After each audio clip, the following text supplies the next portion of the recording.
Bueno, se grabará en dos partes.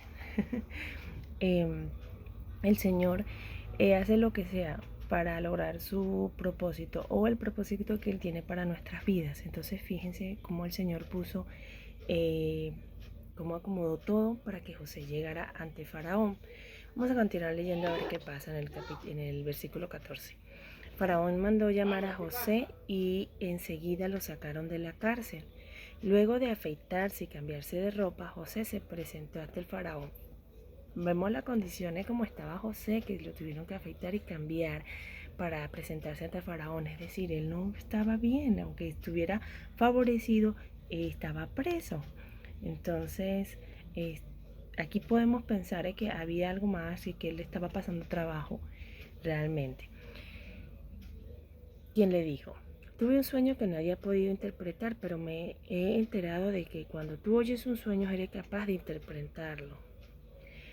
No soy yo quien puede hacerlo, respondió José, sino que es Dios quien le dará al faraón una respuesta favorable. Wow, es que me tengo que detener, porque recordemos algo, cómo había aprendido todo ese tiempo difícil que pasó José, cómo había aprendido a depender de Dios. Y esto es algo que verdaderamente hasta me quebranta, porque él dice, es Dios quien le dará a Faraón una respuesta favorable. Él dependía tanto de Dios que él sabía que si Dios quería que él ayudara a Faraón o que fuera él quien interpretara, Dios le iba a dar esa interpretación de que de Dios, y hay un proverbio que dice, de Dios viene la sabiduría y la inteligencia. Inclusive yo estoy leyendo Job y lo dice también en el libro de Job, con Dios, lo dice en Job 12:13, con Dios está la sabiduría y el poder, suyos son el consejo y el entendimiento. Job 12:13. De suyos son el consejo y el entendimiento. La sabiduría viene de Dios. Mire, amados, si nosotros buscamos la sabiduría de Dios, dice que vale más que el oro y la plata. Lo dice en la misma palabra, que con la sabiduría de Dios podremos obtener grandes cosas sin tener nada, solo buscándolo a Él. Y es algo que nos podemos apoderar de esa palabra y apropiarnos de esa palabra. Y es tan certero, porque yo particularmente lo veo así. Y he conocido y he sabido de muchas personas que buscan la sabiduría del mundo, la ciencia, la sabiduría del mundo. Pero no, eso no les garantiza tener éxito, eso no les garantiza tener riqueza, eso no te garantiza nada. La sabiduría que viene del mundo no es garantía ni siquiera para tu trabajar, porque conozco personas que tienen mucha sabiduría y ni siquiera ejercen lo que trabajaron. Hay una dosis que escuché del pastor William Arana de Colombia, no es de nuestro mismo ministerio, pero es un servidor del Señor y no tengo nada malo que hablar de él. Me agradan sus dosis, creo que el Señor lo usa a su manera. Y él hablaba de una historia de otro país, pero era una persona que se ponía a tocar violín en las plazas. Vivía como un mendigo y le daban monedas y todo. Y cuando murió en el pueblo le hicieron una reseña y resulta que esa persona había sido profesor, tenía 4 o 5 idiomas aprendidos, había tenido una trayectoria y un intelecto tan, pero eso no lo garantizó el éxito. Él fue humilde y conoció de Dios, de la bondad, cuando estuvo viviendo en la plena pobreza.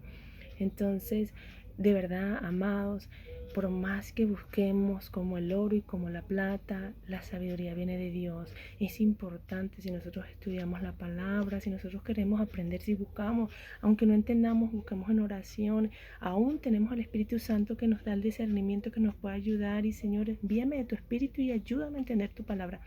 Y los ojos se nos van a abrir, vamos a sentir que se nos caen no sé, unas vendas de nuestros ojos y vamos a ver el mundo de otra forma. Eso es de Dios, eso es sabiduría de Dios, discernimiento de Dios, y vamos a poder actuar diferente y toda nuestra vida va a ser transformada. Pero bueno, para continuar acá, porque tenía que hacer este paréntesis por la respuesta tan maravillosa que dio José, veamos cómo él maduró. Entonces el faraón le contó contó a José lo siguiente: en mi sueño estaba yo de pie a orillas del río Nilo, de pronto salieron del río 7 vacas gordas y hermosas, se pusieron a pastar entre los juncos, detrás de ellas salieron otras 7 vacas feas y flacas, jamás se había visto vacas tan raquíticas en toda la tierra de Egipto, y las 7 vacas feas y flacas se comieron a las 7 vacas gordas, pero después de habérselas comido no se les notaba en lo más mínimo, porque seguían tan feas como antes. Entonces me desperté. Después tuve otro sueño: 7 espigas de trigo grandes y hermosas crecían de un solo tallo. Tras ellas brotaron otras 7 espigas marchitas, delgadas y quemadas por el viento solano. Las 7 espigas delgadas se comieron las 7 espigas grandes y hermosas. Todo esto se lo conté a los magos, pero ninguno de ellos me lo pudo interpretar. José le explicó al faraón: en realidad los dos sueños del faraón son uno solo. Dios le ha anunciado lo que está por hacer. Fijémonos en esto. José escuchó el sueño y José, bueno, Señor, muéstrame tú, enséñame tú. Mientras que el faraón le contaba, Dios le mostraba a José lo que estaba pasando, porque José le pudo dar la respuesta casi que de manera inmediata. Entonces Dios le ha anunciado lo que está por hacer. Las 7 vacas hermosas y las 7 espigas hermosas son 7 años que trata del mismo sueño. Y las 7 vacas flacas y feas que salieron detrás de las otras, y las 7 espigas delgadas y quemadas por el viento solano, son también 7 años, pero estos serán 7 años de hambre. Tal como le he dicho al faraón, Dios le está mostrando lo que está por hacer. Están por venir 7 años de mucha abundancia en todo Egipto, a lo que le seguirán 7 años de hambre que harán olvidar toda la abundancia que antes hubo. El hambre acabará con Egipto, tan terrible será el hambre que nadie se acordará de la abundancia que antes hubo en el país. El faraón tuvo el mismo sueño 2 veces porque Dios ha resuelto firmemente hacer esto y lo llevará a cabo muy pronto. Rapidísimo José le dio la interpretación. Bueno, el Señor le permitió a José entender lo que pasaba. Y oye, esto que pasó con José pasaba con Daniel. En el libro de Daniel, el Señor le daba a Daniel también sueños y le daba la interpretación. Es maravilloso. Por todo esto, el faraón debería buscar un hombre competente y sabio para que haga cargo de la tierra de Egipto. Fijémonos en algo: no solamente le dio la explicación, sino que le dio también un consejo al faraón. Aprovechó la oportunidad. Y dice: además el faraón debería nombrar inspectores en todo Egipto para que durante los 7 años de abundancia recauden la quinta parte de la cosecha de todo el país. Bajo el control del faraón, esos inspectores deberán juntar el grano de los años buenos que viene y almacenarlo en las ciudades para que haya una reserva de alimento. Este alimento almacenado le servirá a Egipto para los 7 años de hambre que sufrirá, y así la gente del país no morirá de hambre. Al faraón y a sus servidores le pareció bueno el plan. Entonces el faraón le preguntó a sus servidores: ¿podemos encontrar una persona así en quien repose el Espíritu de Dios? Bien, bueno, mira qué maravilloso. Cuando nos refugiamos en Dios, es el Señor quien exalta. El Señor fue el que se encargó de exaltar a José. Y ellos reconocieron que la sabiduría de José venía de lo alto, venía de un Dios diferente. Recordemos que en Egipto, y lo podemos ver actualmente, se adoraban muchos dioses, pero ellos sabían del Dios verdadero. Una cosa es que sepamos del Dios verdadero y otra cosa es que lo queramos seguir. ¿Sí? Es muy diferente. Misericordia por los que aún no han entendido, no les ha sido revelado. Entonces, luego le dijo José en el versículo 39: puesto que Dios, dice así, luego le dijo a José, puesto que Dios te ha revelado todo esto, no hay nadie más competente y sabio que tú. Quedarás a cargo de mi palacio y todo mi pueblo cumplirá tus órdenes. Solo yo tendré más autoridad que tú, porque soy el rey. Fijémonos, después, si nos ponemos a pensar todo lo que pasó José y a dónde llegó en este momento, wow. Por eso, mis amados, siempre hay esperanza, aunque sintamos que estemos en lo más profundo, en lo más bajo, que no nos vamos a poder levantar. Si confiamos en Dios, el Señor nos puede levantar de lo más vil del mundo. Entonces, sigue aquí en el verso 41 y sigue con un subtítulo que dice José, gobernador de Egipto. Así que el faraón le informó a José: mira, yo te pongo a cargo de todo el territorio de Egipto. De inmediato el faraón se quitó el anillo oficial y se lo puso a José. Hizo que lo vistiera con ropas de lino fino y que le pusieran un collar de oro en el cuello. Después lo invitó a subirse en el carro reservado para el segundo en autoridad y le ordenó que gritaran: abran paso. Fue así como el faraón puso a José al frente de todo el territorio de Egipto.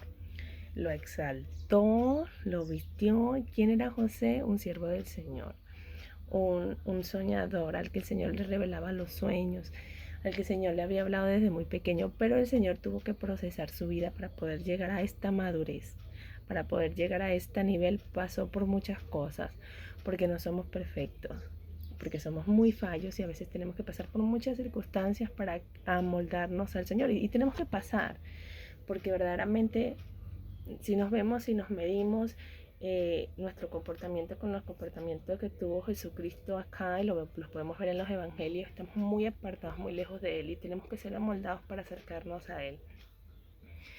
Entonces,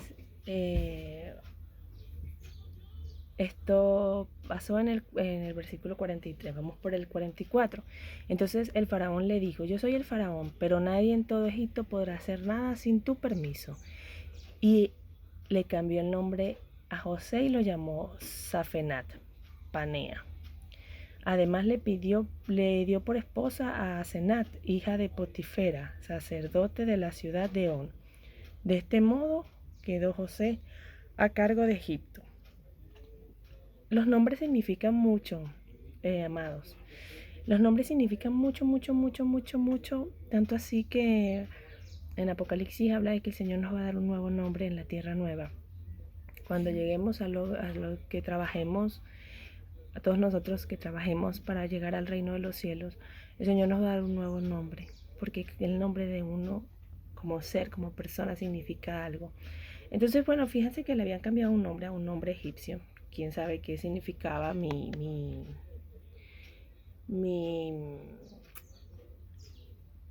Biblia no tiene, hay Biblias de estudios, hay Biblias donde dan más especificaciones. Mi Biblia no es de estudio, yo uso la Nueva Versión Internacional, tengo la Reina Valera, es la recomendada para todos ustedes. Hay actualmente muchas versiones, ojo, mucho cuidado, porque estamos en tiempos súper peligrosos donde inclusive están cambiando versículos de la Biblia. Eso está muy mal. Usen versiones 1960, en versiones antiguas, Reina Valera. Tengan mucho cuidado, estamos en tiempos peligrosos y cualquier persona con un poco de elocuencia puede venirles a hablar de o a mover su fe, a creer que ustedes crean en otra cosa. Es por eso que voy a grabar las doctrinas, porque es importante que por lo menos lleguemos allí. Mi familia, quienes me escuchan, mis amigos, mis hermanos, vamos a tener esos estudios ahí. 46. Tenía 30 años cuando comenzó a trabajar al servicio del faraón, rey de Egipto. Fíjate, José tenía ya 30 años. Tan pronto como se retiró José de la presencia del faraón, se dedicó a recorrer todo el territorio de Egipto. Durante los 7 años de abundancia, la tierra produjo grandes cosechas, así que José fue recogiendo todo el alimento que se produjo en Egipto durante esos 7 años y almacenó en las ciudades. Juntó alimento como quien junta arena del mar, y fue tanto lo que recogió que dejó de contabilizarlo. Ya no había forma de mantener el control. Antes de comenzar el primer año de hambre, José tuvo 2 hijos con su esposa Asenat, la hija de Potífera, sacerdote de On. Al primero lo llamó Manasés porque dijo: Dios ha hecho que me olvide de todos mis problemas y de mi casa paterna. Fíjate, Dios le había recompensado y él estaba tranquilo, gozaba de tranquilidad por parte de Dios. Y eso es lo que significaba el nombre de Manasés. Al segundo lo llamó Efraín porque dijo: Dios me ha hecho fecundo en esta tierra donde he sufrido. Eran hijos de José, aunque eran con una egipcia, pero José era pariente de Israel, ¿sí? Dios me ha hecho fecundo en esta tierra donde he sufrido. Los 7 años de abundancia de Egipto llegaron a su fin, y tal como José lo había anunciado, comenzaron los 7 años de hambre, la cual se extendió por todos los países. Pero a lo largo y a lo ancho del territorio de Egipto había alimento. Fijémonos en algo. Y he aprendido, lo leí en el libro de, si no me equivoco, está en Primera o Segunda de Reyes, en donde habla de que tengamos cuidado cuando, ¿cómo sabemos si un profeta viene de Dios o no? Porque ahorita escuchamos mucha profecía. La profecía hay dos casos. Si viene de parte de Dios, la profecía se cumple. Y puede ser que la profecía se cumpla, bueno, es un profeta de Dios.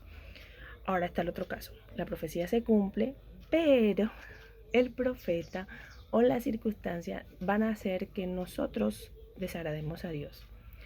Cuando la profecía se cumple, pero todo en torno a esa profecía hace que nosotros queramos desagradar al Señor, ojo, el Señor permitió que la profecía se cumpliera para probar nuestros corazones, pero no es un verdadero profeta, puede ser también profeta para engaño. Entonces están esas dos situaciones y fijémonos aquí, bueno, como el Señor lo respaldaba, se cumplió. Entonces, cuando también en Egipto comenzó a sentirse el hambre, el pueblo clamó al faraón pidiéndole comida. Entonces el faraón le dijo a todo el pueblo de Egipto, vayan a ver a José y hagan lo que les diga. Cuando ya el hambre se había extendido por todo el territorio y había arreciado, José abrió los graneros para vender alimento a los egipcios. Además de todos los países llegaban a Egipto para comprar alimento a José porque el hambre cundía ya por todo el mundo. Fue un hambre a nivel mundial. O sea que la profecía que le dio el Señor a José fue tremenda y lo exaltó a lo grande. Es importante que recordemos que a veces tenemos que sufrir para ver la gloria de Dios. Fijémonos que él dice cuando le puso al segundo nombre Efaí, dijo, Dios me ha hecho fecundo en esta tierra donde he sufrido. Sufrió, hermanos, para que diga, ay, no hay sufrimiento en el Evangelio. Hay sufrimiento, pero confiemos en el Señor, nunca dudemos de Él es bueno, tiene siempre todo en su poder. Recordemos que nosotros sin Dios no somos nada, Dios sin nosotros sigue siendo Dios. Y bueno, qué hermoso, este capítulo nos enseña muchas cosas. Yo espero que el Señor haya enseñado, haya dado esperanza, haya gustado. Aquí muchas historias muy bonitas. A mí se me venía la película mientras voy leyendo, me imagino todo, es muy hermoso. No hay mejor libro que la palabra del Señor. No se entretengan leyendo novelas, leyendo libros de crecimiento espiritual. Aquí la palabra del Señor lo tienen todo. Acá lo tienen todo. Sabiduría que viene de lo alto es la mejor. Podrán ganar más que el oro y la plata. La vida eterna, con eso es suficiente. No piensen en riquezas porque a la hora de la final eso no va a valer, pero el Señor cuida de sus siervos y Él quiere una vida tranquila para nosotros. Entonces, bueno, vamos a hacer una oración. Si hay alguien que quiera reconciliarse, que quieran buscar del Señor, también haga esta oración.